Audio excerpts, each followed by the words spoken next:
Hi, my name is Megan Hernandez-Ballou, and my project is called The Occupation of America's Most Secure Penitentiary. So, Alcatraz Island came under occupation of the civil rights group Indian of All Tribes to establish an educational institution to teach the American public Native American history, culture, and customs. Native American activists used this occupation of the island, spokespeople, the media, and nonviolent protests to bargain their demands with the American government.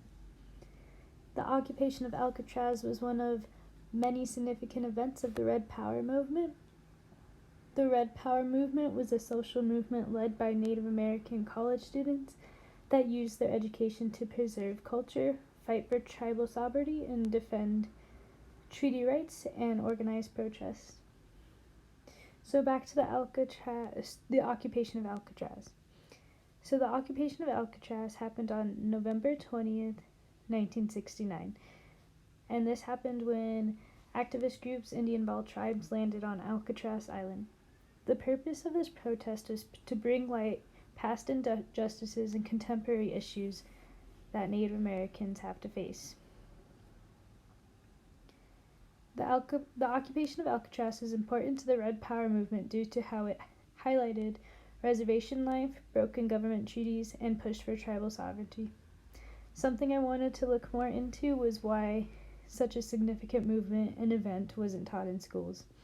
And I want to know how the long-lasting legacy of the Red Power movement impacted society today. The historical context book that I read for this project was Red Power Rising, the National Indian Youth Council, and the Origins of Native Activism. So this text created an organized timeline of events that took place during the Red Power movement and highlighted why the Red Power movement started and why so many youths participated in this. The National Indian Youth Council used education to gain tribal sovereignty, treaty rights, self-determination, and cultural preservation. Richard Oakes was depicted in this text as one of the youths that challenged the government.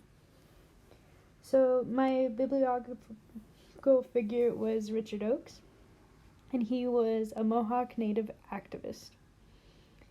He was one of the main leaders of the Red Power movement and organized dozens of protests. He pushed for Native American studies to be taught at the college level and pushed the federal government to change its policies involving Native American affairs. Richard Oakes was a very significant activist that is not taught a lot about in schools.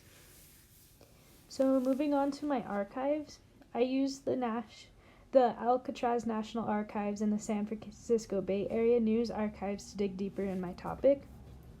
These archives gave me insight on significant communication through Indians of all tribes and the government. They also provided me with news sources and showed me how protests took place. So for my contemporary connections, the book that I read was Like a Hurricane, the Indian Movement from Alcatraz to Wounded Knee. This text highlights the three most influential events that happened during the Red Power movement and their impact on society.